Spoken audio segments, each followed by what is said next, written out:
Hey guys, been a minute. I'm back because I finally finished a game and got away from playing Zelda. But I just woke up, so we'll see if I can come up with a lot of the ideas I had to talk about yesterday when I should have recorded it instead of now. But today's game is Jedi Survivor. I'm gonna tell you straight up, I'm not gonna be too concerned about whether I say spoilers right now. There's a lot of stuff that I need to talk about for the achievements that you might not want me to say. So if you're here, I'm just gonna give you a big warning. I'm not gonna cover too many story elements, but maybe there's game stuff you don't want to know. So, I mean, pay attention to that, okay? Just be careful. But if I was gonna talk about the game itself, hold on, there's a dog here. What do you want?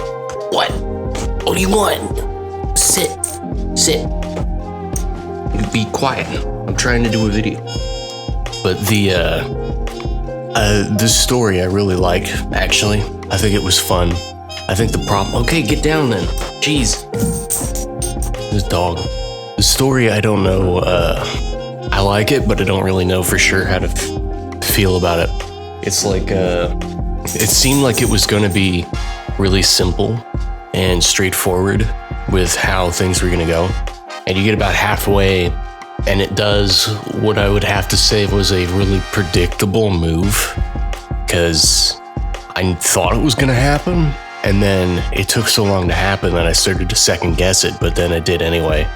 But despite it being a really basic and straightforward thing that happens, it didn't feel cheesy because they allowed the characters to have a good response to it, and it extended the story a little bit longer than I thought it would go.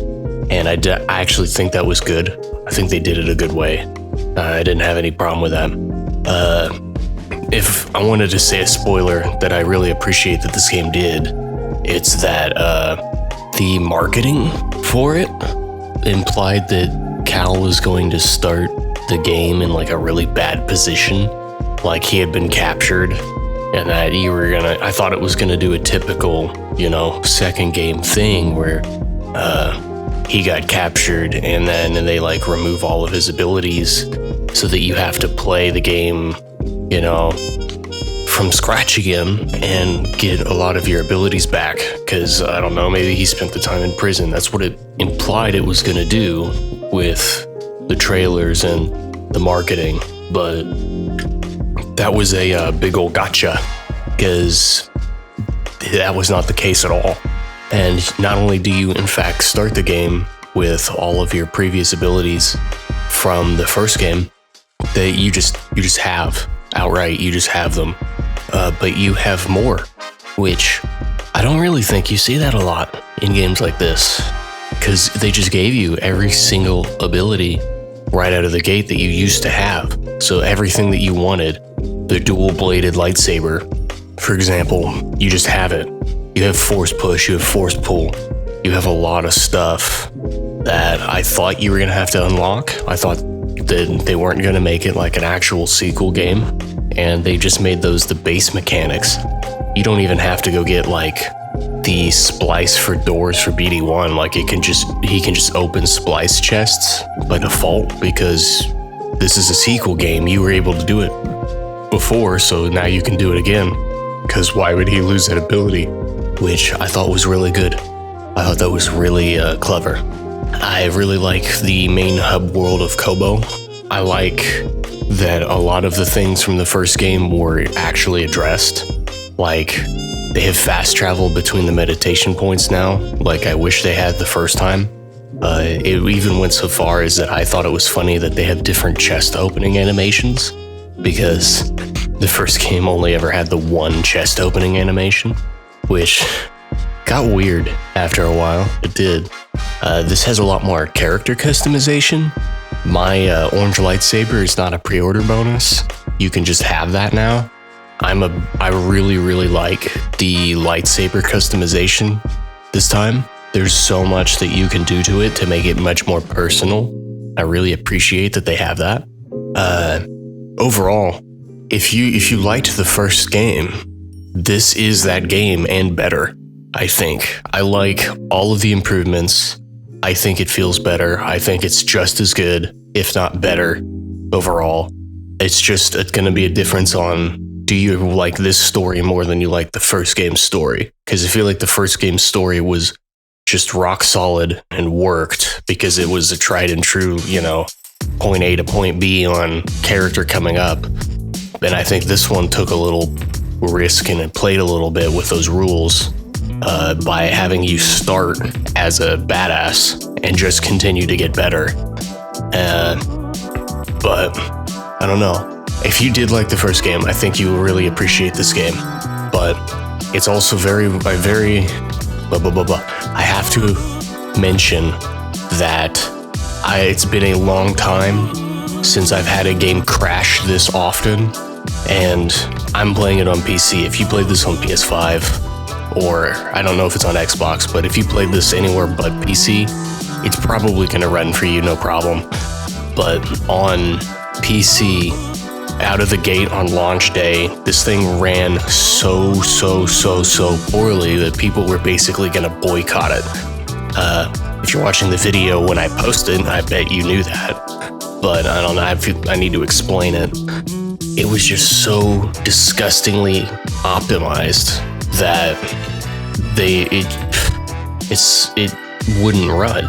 Now, I got through the first area pretty good, but once I made it to Kobo, any given one thing could crash the game. The cutscenes would freeze, the animations would lock up, and the cutscene would cause the game to crash. Even now, after the stability enhancements that I got, months down the line, it could still crash. It crashed on me yesterday. It's just will crash. My PC sounds like it's dying when I run this game, and I have a 2080, which shouldn't happen, but that is getting to the end of the lifespan of that card, so I understand it, but it's still amazing that this really tests this card for me. I don't know if it's just that they just really didn't optimize it again. So I wish it ran better, but if you had this on PS5 and you didn't have like functionality issues with the game crashing every 20 minutes or whatever, not that it crashed every 20 minutes, but you get my point. There would probably not be a downside to this game. It's just that EA doesn't know what they're doing and doesn't care because they make a Star Wars game and it sells. Just optimize your stuff for PC. And if you're buying it on PC, I wish you the best of luck because this thing will probably never run super well. That's just how it is, I guess. But you can deal with it, I think. It's not the worst thing I've ever seen. And like I said, I had a lot of fun with it anyway, despite how much it was crashing, which is why I kind of stepped away from it for a long time to play Zelda. All right, I'm going to try to talk about the achievements, but Steam literally on the 14th, 14th, but also right when I turned my computer on today, released like a UI update to the achievement list. And so my little screen grabs might look different, and I'm just going to try to go through these. Most to probably half of these, you're not going to care about like doing these on purpose. They're just going to happen. Obviously, all the story ones, a place you could call home, complete the story. I don't really want to count everything I did below that because those just happened naturally for me. And there's a bunch of these that are like defeat 50 enemies under the effect of slow. That's probably just going to happen to you. I don't know how you would avoid doing that, since the slow ability is so important to whether you don't die. But some of it, depending on whether you go back when you get abilities or what you do at any given moment, I guess are missable. But they're not hard. This one is help lift a ship out of the tar pits. If you play to a point, like if you make it to the cantina, you know which ship that is. You walked past it and you went, why can't I do anything about that? You know how to go back and get that. It won't be a big deal. The ones that I probably should mention is like and I won't say that right, that. Parry a force pull resisting enemy. There are certain enemies, I think I did this with one of the BX droids, one of the fancy battle droids, that when you pull them, they'll resist it, and if you keep pulling them, they'll actually attack you. You just have to parry that guy when he attacks you. It's not a terribly big deal. And some other ones are like drop kick an enemy while wearing a mullet, train with your weapons while wearing a headband. It takes like 4 seconds to do. It's just a matter of whether you have the mullet and whether you have the headband. And I'm pretty sure Doma sells both of those, so whatever. It's worth mentioning that when I said Doma specifically, probably the most grindy thing you need is that you have to buy everything that Doma sells, which is the one called Splurgle. That is absolutely a grind, and it was one of the last ones that I bothered to do. You have to pick up every single priorite shard, and they don't have extra. You have to get all of them, and that's quite a lot. There's, I think, 100 total. They're all over the place. They're not on every map. There are no shards on Jedi. There are like 4 on Coruscant. Most of them are on Kobo. I think there's that one rock base I don't want to explain too much where there are like 3 or 4 there. Most of them are on Kobo. And I think it's very important, I want to bring up, there's the Neko one that's in the stalls that you need a rare Neko for. It's not glitched, you need a rare Neko for that. Look that up. And if you go through almost all of these and you can't find them, there was the forward observation tower that was so high above the map I couldn't see the little thing that said I was missing one up there. So make sure that you check up there, because that's probably where it is if you're just missing one and you can't find it. And I want to give you a bit of a tip off. There is a way to get the treasures marked on your minimap, and the way to do that is on Jedi. So if you're looking for a way to have the treasures marked so that you don't have to like Google a map, so that it's just sitting there, go poke around on Jedi. Or if you want, just Google it. Depends on how much you care. At this point, I was Googling it. Once I had them all marked on the map, it was just a matter of run to them and go do them. But you're really only going to do these post-game, so just pick them up as you go, but don't be too concerned about going a billion ways out of your way, because there are definitely ones that are only in places that like further abilities will allow you to get to, so it is what it is. Another one, perk of the job, equip perks in all slots. It sounds straightforward, but you need all of the perk slots. And I that happened in the post game while I was running around, that I got the perks, but I think you could do that more straightforward if you looked up where they were specifically. But there's like 10 perk slots. So once you get 10 perk slots and then equip perks in every slot, that's when that shows up. The one for Cage Match, I think, was a secret one. When you eventually find Cage the Bounty Hunter, you want to do all of the bounties. That's what that one is. Complete everything she's got. I actually thought that was really cool, and the way that wraps up was actually really, really fun, and I didn't know it would be that cool, so I wasn't bothering with it.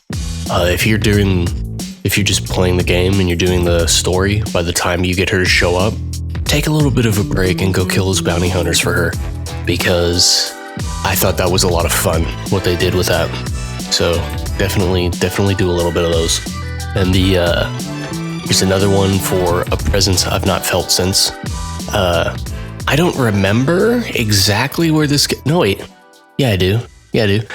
It's tied into a later achievement, but this achievement was for wearing the poncho, because they did in fact put the poncho in as a nod to the previous game, but it's next to a different nod, which is a legendary creature, and you have to defeat it before you're able to do the Force Tear. But it's the spawn of Ogdo, and it's another frog. And as far as I know, like the only frog that's actually in the overworld from the previous game. And this thing was very hard for me. I don't know if it was that I took a break from this game, but I was getting really mad at it. the tongue attack that it does will kill you outright on my difficulty on a Jedi Master. It would just kill me. If it grabbed me, I died. And it took me a long time to realize I could just jump over the undodgeable attack that it was doing. So, good luck.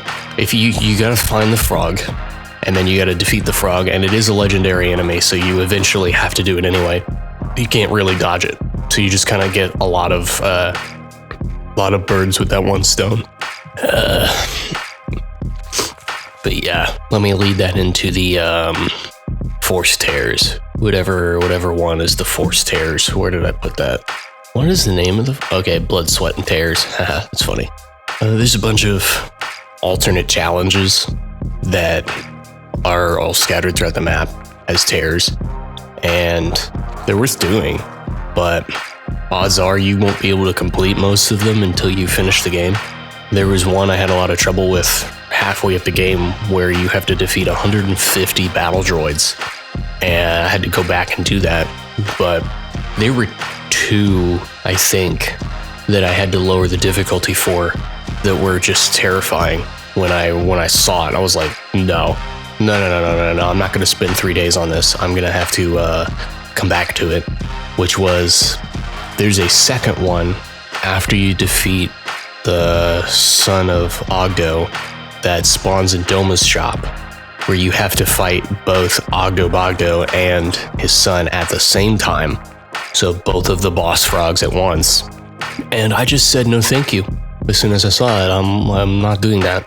I'm not in it like that. So I dropped it down to story mode and I just stomped them. The difficulty requirements are not, there is no difficulty requirement. So if you're having trouble and you don't want to fight it, I mean, you can drop the difficulty down. It really depends on how much you care. There was a second one. I don't remember where it was, but there is a Force Tear that has 2 Rancor. Good luck.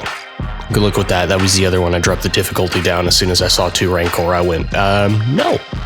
I'm not good at fighting 1 Rancor. I don't really want to spend a week trying to beat 1 Force Tear, so I dropped it down to story mode and just, backhanded them, smacked them, and then moved on. But yes, the Living Legend one for defeating all legendary adversaries, and the Intergalactic Geographic one for the tactical guide I got at the exact same time, because if you fill out the tactical guide, that means you did in fact defeat all the legendary adversaries. And there were just two special ones that I missed on Jeddah, and when I went back and fought them, they both showed up because I just happened to miss 2 different legendary adversaries at once. So to a certain extent, most of these are really just kind of clean up achievements after the fact. There's definitely one for finding scuba and completing the aquarium. That's not very hard. I only looked up the last one because I wanted to be done with the game. I didn't want to run around and look at him, but for the most part, he shows up in places that it's pretty obvious where he is. It's not the hardest thing to do, but if you're having trouble, I don't care. I mean, look it up. I'm not your boss. I don't care that much. Really, it's you beat the game, and then you do probably the worst grind in the Pyrite Shards. You don't have to do chests. You don't have to do skill points. There was one where you have to fully kit out 3 of the trees, but you don't have to do every single skill tree. You don't have to pick up. You don't have to pick up every single collectible. Only the shards. You don't need the discs. You don't need the scrolls. It's nice that way. At least it's not evil to you and make you do every single one of them. But Doma's is definitely the busiest. But other than that, it's about all I got, unless you want me to bring up that you have to attack 20 lifted enemies, but just go into training and do that. It's not a big deal. Overall, I had a lot of fun with this game, but EA made it run really unoptimized on PC, and I'm still mad about that. But I had fun anyway. I have both games done now, so there's that. That was cool. Anyway, I don't know if I should go play Katamari or not, but maybe I'll try that. Maybe I'll try. Anyway, we're at the end of the video, so this is the part where I remind you to subscribe or something. Or whatever. Or press the thumbs up button, that's fun. Do that. It's still early in the morning, I'm not awake. If you have a game you want me to play or something, into video comments, you know? Tell me about stuff. Tell me a game. Give me a game. Tell me about a game. Leave a comment. Tell me I'm cool. I don't care. I'm gonna go. I'm done talking. I'm a get. See you later.